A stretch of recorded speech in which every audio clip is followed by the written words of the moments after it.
Hello, everybody, and welcome to our second quarterly investor call of 2025. And thank you for joining us today.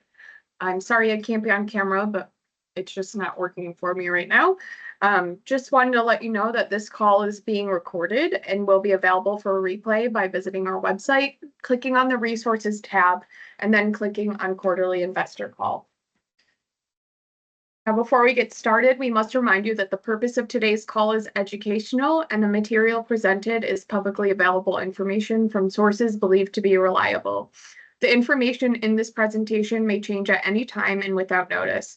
Furthermore, this presentation is not intended to provide specific advice or recommendations to any individual's personal circumstances. You should consult with your accountant, attorney, or financial advisor based on your own individual situation. Please visit our website or our YouTube channel to view the recording of this call or any previous calls. Thank you, Carly, and hello to everyone who's joining us this evening. Thank you for hopping on this second quarterly call of the year.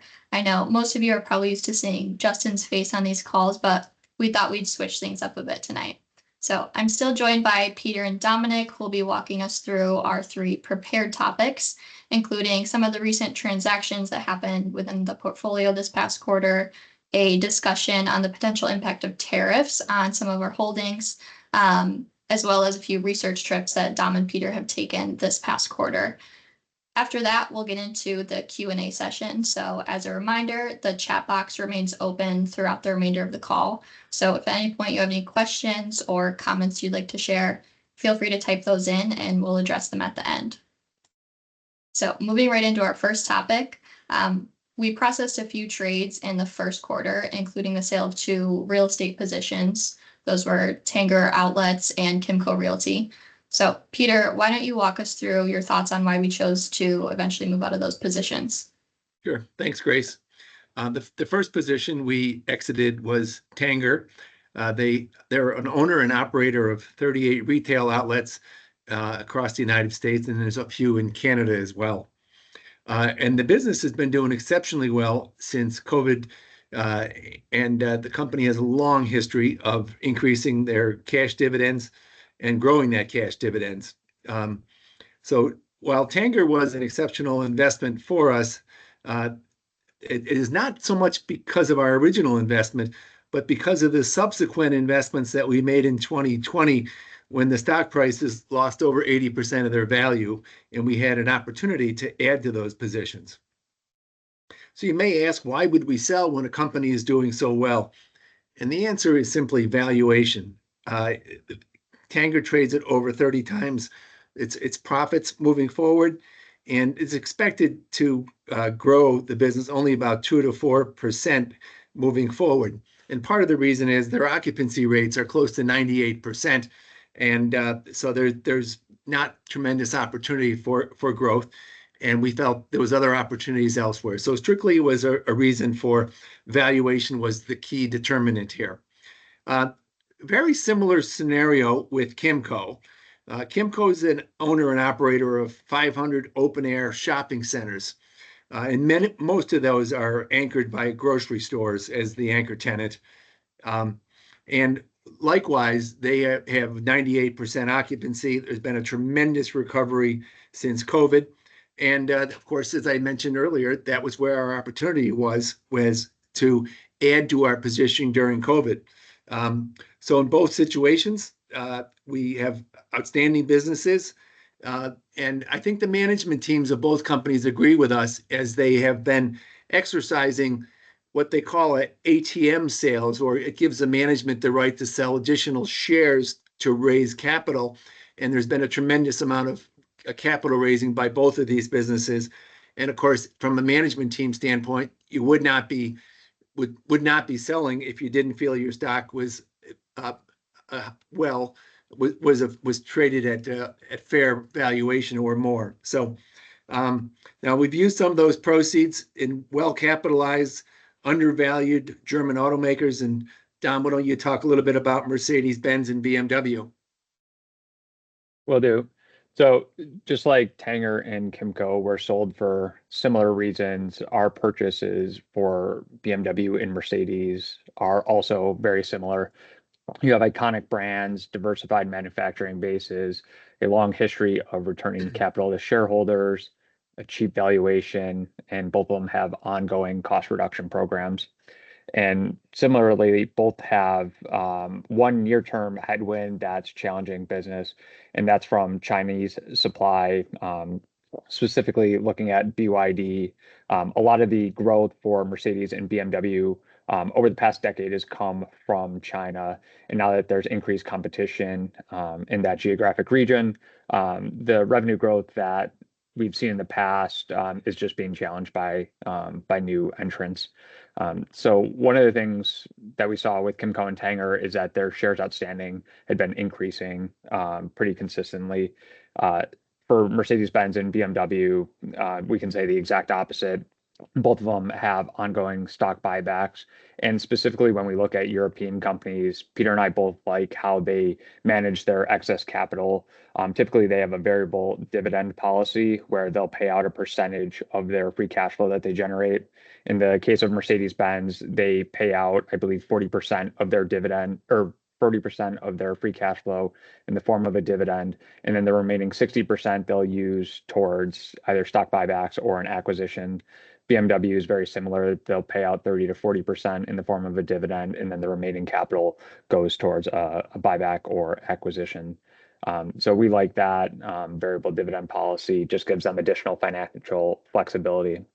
And so while they manage near-term headwinds, both of them have a cost reduction program. And as you notice on the bottom charts for both Mercedes and BMW, these companies are high operating leverage, so very high fixed costs. So a slight decline in revenue typically equates to a even more significant decline in their net income and earnings. And so the fact that both have a cost reduction program to sort of ease the pain while they figure out the market share dynamics moving forward should be a positive moving forward. And so what we're looking for as we go from here is we should see both revenues start to stabilize as market shares no longer decline, but level off and potentially improve. The cost reduction programs, we should see margins stabilize thereafter. BMW during the year guided to $5 billion of free cash flow generated in the year. And based on the current market cap of roughly 43 billion euros, 44 billion euros, that's over a 10% yield on the current market cap, which is a very attractive valuation. So both companies, both stocks are trading at very cheap valuations. Market share should begin to stabilize, have cost reduction programs. And while we wait for all this to occur, we get paid a healthy dividend. So both seem like very attractive investment opportunities today. Grace? Yeah, thank you for walking us through our thoughts on Mercedes and BMW. We also added one other position in the past quarter, which is Compass Minerals. Peter, can you shed some light on this position and what our thoughts are getting into it? Sure. Compass Minerals is a leading provider of essential minerals, and their primarily is salt, which is used primarily for road de-icing. We've been familiar with this business for many, many years, but had never taken a position in the business. From 2004 through 2014, the company had just an outstanding record of performing with their salt mines, I should say. And in 2014, the management team felt it made sense to diversify the business. And unfortunately, they did not they diversified, but they actually diversified, in my opinion. And it came to roost just recently with some of these issues. So there's a number of issues and things that are wrong with the business. Among those is that Compass has about $1 billion coming in due in debt in 27 and 28. The top management team has been totally turned over, and that has caused a lot of uncertainty. They terminated their lithium project in 2024 and had other impairments, resulting in almost a $200 million charge against earnings. And warm weather conditions in the fall of 2024 had excess salt inventories, which caused for the the curtailment of their operations at their world-class Goderich, Ontario mine. In addition, they eliminated their cash dividend in 24, and they had ending a very long history of paying cash dividends. And there were several class action lawsuits for misstatement of financial statements against Compass. So that's an incredible mouthful of things that have gone wrong with that business. But they absolutely have fabulous, irreplaceable assets. There's a new and experienced management team in place that has a back to basics agenda that they're following through on. And we believe that we'll see significant improvements both in the cash flows in the business, and these unique assets that they have are virtually irreplaceable. So to kind of give you the thesis on it is Compass is clearly an unloved and unwanted due to the many missteps of the former managers. However, the Compass Minerals owns several unique assets with excellent history of strong cash flows, and our investment thesis is based on the belief that the company will back to the basics agenda and will have a significant turnaround in the fortunes of the company. The stock price has declined from a high several years ago of 95, and it currently trades at about 11. So it's lost, close to 80% of its valuation. So that's a little bit on Compass. Dominick, anything you'd like to add? No, well, nope, makes sense. Sounds like interesting opportunities. Hopefully these new positions all perform well and we'll all have our own BMWs and Mercedes eventually. Moving into our next topic though of tariffs. So I'm sure many of you are curious about the potential impacts of President Trump's series of tariffs and what they could mean for the companies that we're invested in. So it's been quite a bumpy road for stock investors like us, to say the least, since these tariffs were announced. Dom, can you share your thoughts though about how we're positioned and what we know about these current tariffs? Yeah, as I was preparing for this, I couldn't believe April 2nd was only 2 weeks ago, because it has felt like an eternity with how much news comes out on a daily basis. And in thinking in that, just making short-term decisions is just not at all at our core principles of what we do. We always take a long-term mindset, whether it's our financial planning, whether it's our investments, and just changing positions based on the day's headlines, the tariffs that are announced one day that are then removed the next day. That's just a surefire way that you're going to make the wrong decision over time, and it's just not something that we would include in our process. I think the pretty overwhelming effect though of tariffs is there's a Michigan survey that came out today, said basically consumer confidence is taking a hit, and you can imagine when there's uncertainty, people may start pulling back on their spending and just delay purchases until they gain greater clarity on what the future holds. Maybe they're uncertain about their job if they're working in the government and they're worried about DOGE potentially coming in and eliminating their position. Just may result in some near-term spending pullbacks, which would mostly affect consumer names. And I think the other part is whether it's tariffs, whether it's COVID, whether it's some sort of other exogenous effect, there is always going to be some sort of event that people are worried about that is going to drive the headlines for the day. And it's our goal to understand them, understand how they may affect our portfolio and our positions, but not to make irrational judgments based on the day's headlines. So obviously every day we're going to see what the tariff news is, but it's unlikely that we're going to make any sort of significant change to the portfolio based on the day's headline. And the other chart table I wanted to show is in April 3rd and 4th, there was significant stock market volatility. I think the S&P declined 4.5% both days, and this table just shows what's happened, a day later, 2 days, all the way to a year later, and overwhelmingly the market is positive a year later. Not to say that this time is going to be the exact same as historical, but it at least gives us a good precedent of what's happened in the past. And again, when we take a long-term mentality, it allows us to just think through the short-term noise and short-term pain and think about what the long-term holds for our companies. Specifically looking at some of our holdings, on the left, it shows Mercedes-Benz and their manufacturing facilities. As you can see, they have several different plants, and this diverse manufacturing base allows them to sort of insulate themselves from tariffs. Certainly, they're going to import steel from foreign countries, and that may marginally affect the price of a car. But when you have a diversified base, it again allows you to maintain your existing cost structure and therefore not have to increase prices like other undiversified or other foreign car manufacturers may have to do. And then the other one is Compass Minerals, which Pete just talked about, in their world-class mines in Goderich, Canada. So far, they're exempt under the USMCA, so they do not have to worry about tariffs.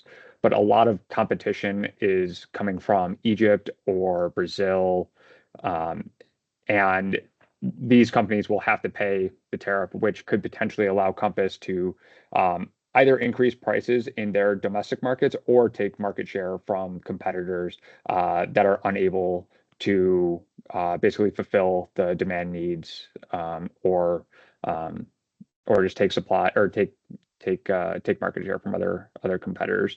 So all in, I think tariffs, again, headline news, they're shocking when they come out. I think, again, if you just look through the noise, think about the long term and the impacts they'll have, I think our companies are very well positioned to manage through this near term noise. Peter, do you have anything you want to add on to that? No, thank you. Okay. Thank you, Dom. On to our last topic today, research trip. So Dominick and Peter have always made it a priority to kind of get boots on the ground and go meet with the management teams and leadership of the companies we invest in. So this past quarter, they attended a few events. So first of which being the Corning Investor event. Peter, can you tell us a bit about this event and what your thoughts were coming out of it? Sure.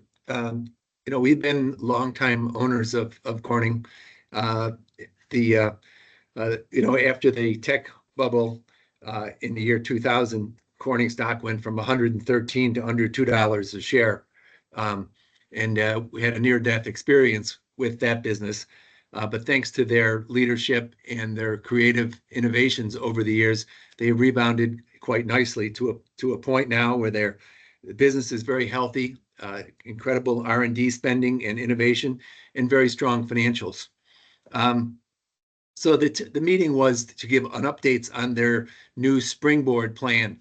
And we've attended several of these plans in the past, and Corning has typically delivered on those. In particular, they didn't talk about all the businesses, but the areas where they spoke about was fiber optics, solar panels, and display glass, where the opportunities are all very strong for each of those. In fiber optics, artificial intelligence and fiber to the home in particular are driving that. Now, many of the data centers, which are one of the key ingredients for artificial intelligence, use a tremendous amount of copper. And we've gotten to the point where now it has become financially viable to switch from copper wire to fiber optics. And so we expect to see a significant improvement there.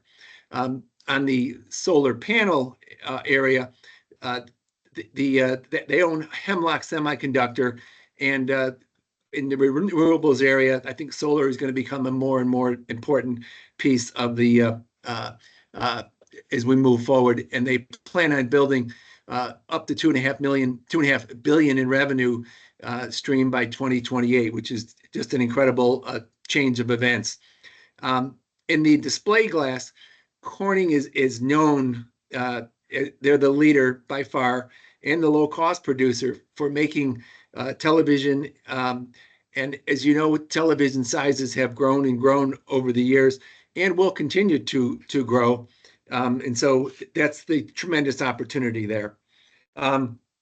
So in essence, what we're looking for is the Corning invested a lot of money several years ago in improving capacity.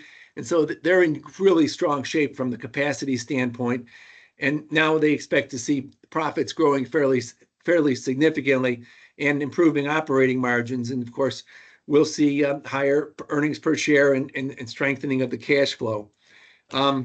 Over the years, Corning has been incredibly generous to shareholders, both through their cash flow and their growing cash flow, by using that cash for share buybacks and for growing their cash dividend. It's been amazing what's happened over the past 10 years, and we'd expect to see that continue. Wendell Weeks is the CEO, and he has been at the head of the helm for, I think, about over 20 years now. And we still continue to expect that he'll be at the helm for several years. And so we have a real strong management team in place for a business that's incredibly healthy. Sounds like it was a great event, and it'll continue to be a great company to be invested in. More recently, you and Dom traveled down to Alabama to meet with management team at Warrior Met Coal. Peter and Dom actually got to ride down in an elevator shaft deep into one of their mines, which sounds like my own personal nightmare. But Dom, why don't you tell us a bit about the trip and what you and Pete got to see? Yeah, last week we were down in Birmingham, Alabama. We got to go into their Mine 7. They own three mines. Blue Creek is their new and up-and-coming state-of-the-art mine, which was, I'm going to say, the primary reason we were there. And then they also own Mine 4 and Mine 7.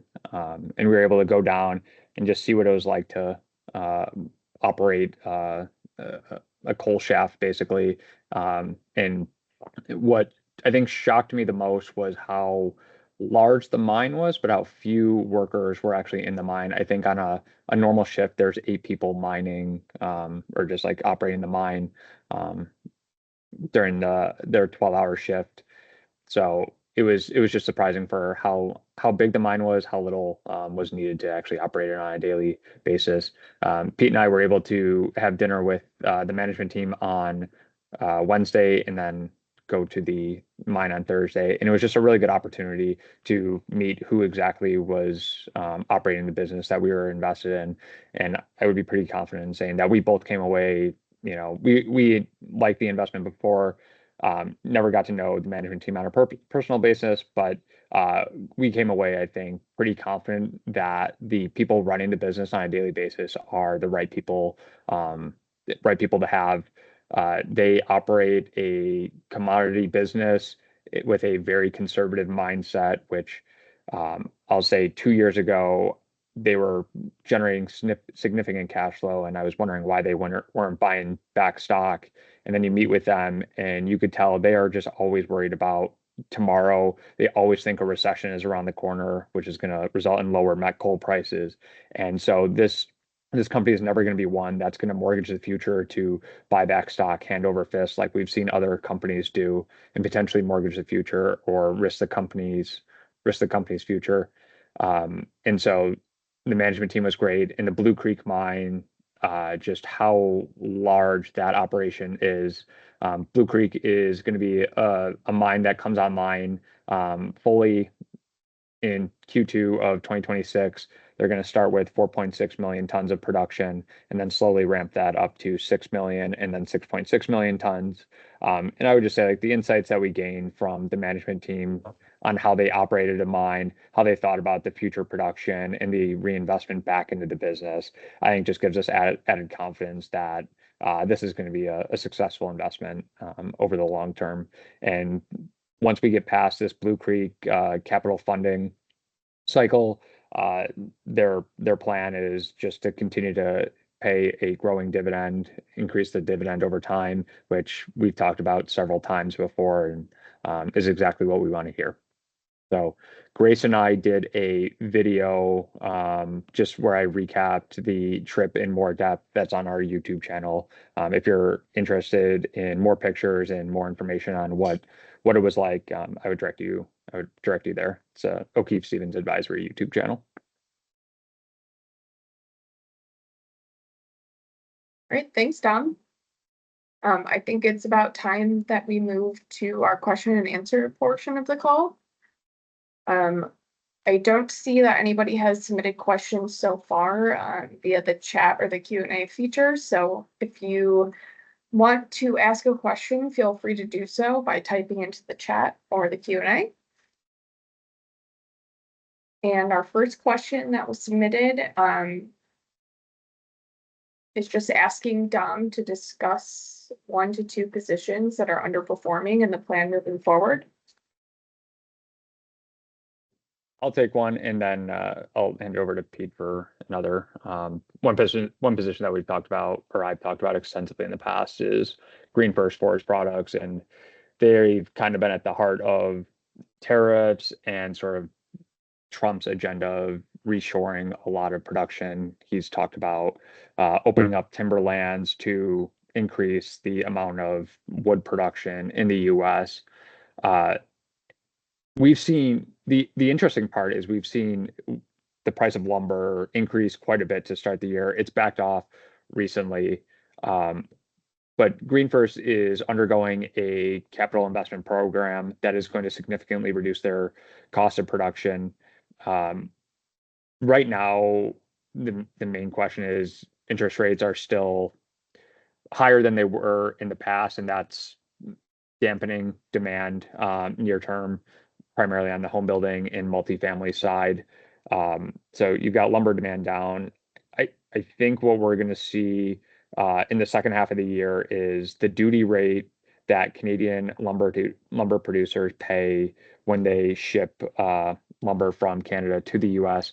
That rate is increasing from I think 16 or 17% today to it's expected to go to I think 33% in August. And that's obviously a significant increase. And we've already seen a lot of supply come offline last year due to duty rates, due to a lack of demand. And I think we're going to see another wave of mill closures. And when you have declining supply, and GreenFirst is going to be one of the low-cost producers, I think the setup continues to be very compelling. Obviously, the stock is dramatically underperformed what I would have expected, but I still am very confident in the management team running it. I think the long-term supply-demand imbalance that we see in the U.S. Housing market is going to lead to more lumber demand in the future. And I'll just say, if you listen to any reputable like news source or industry expert, just the amount of investment a U.S. lumber mill would have to spend to either increase their production capacity or be able to take in the trees that Trump has talked about opening up. What I talked about on tariffs, about changing direction constantly, I think it's very unlikely any U.S. company is going to dramatically increase their capacity under these initiatives. So I continue to think GreenFirst is well positioned and expect better results in the future. Pete? Yeah, another one of our businesses that has been a poor performer over the last several years is Stepan Chemical.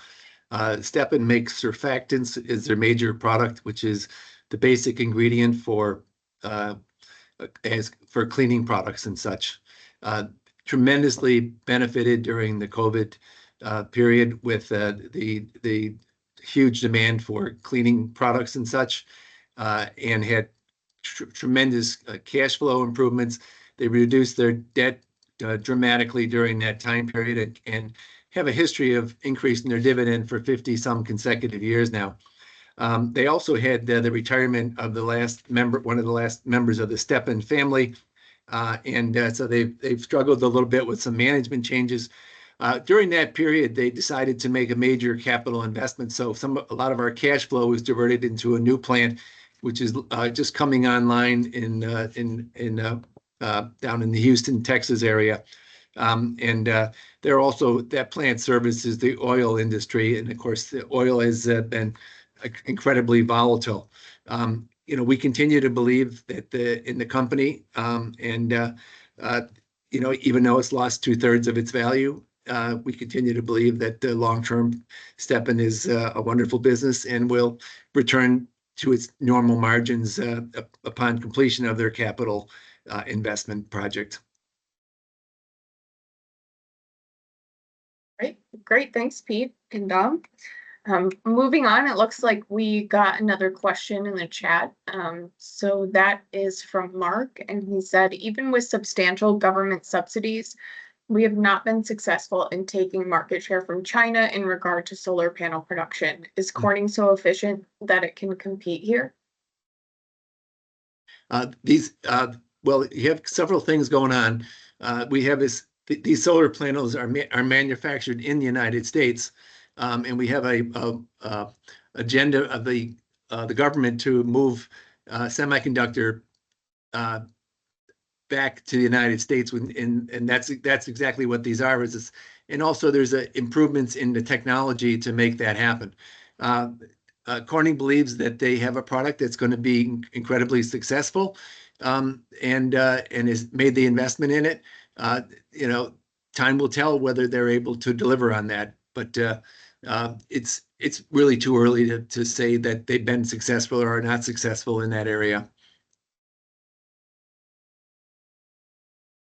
All right, and it looks like we received another question, and that is from Glenn, and he said, what are your thoughts on the current state of NVIDIA? Dom, you want to take that one?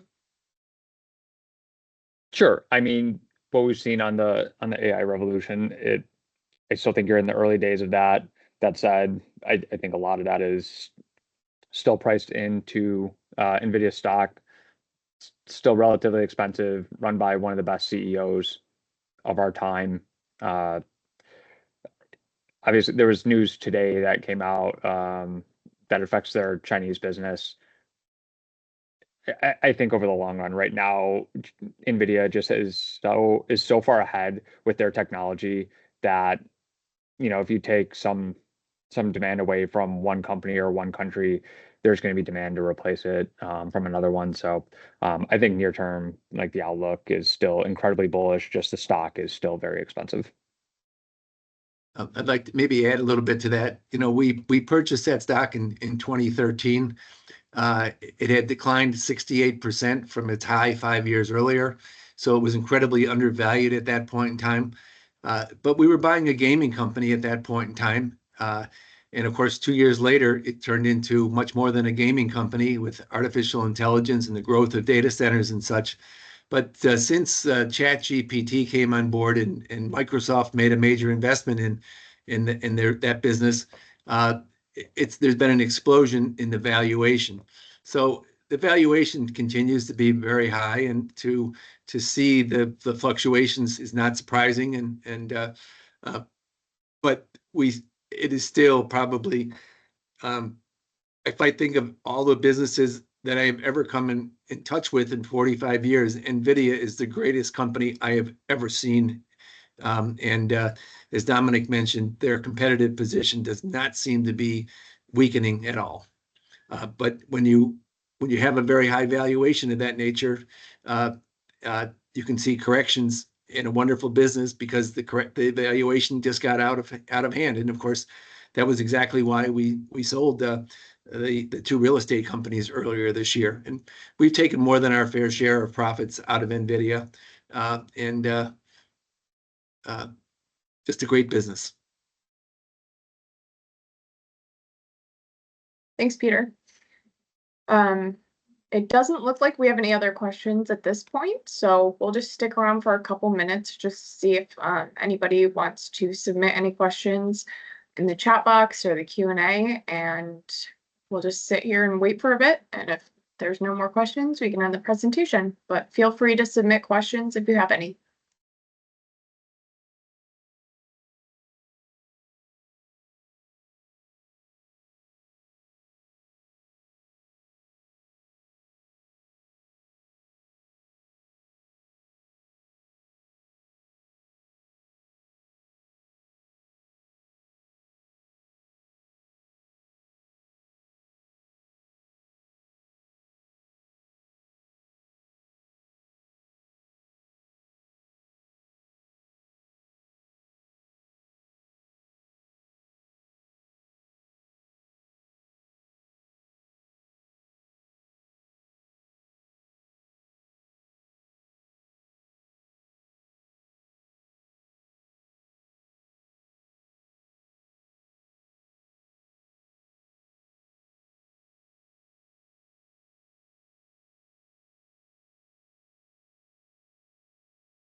All right, Doesn't I don't, look- Yeah, yeah, I don't think we have anything further in terms of questions.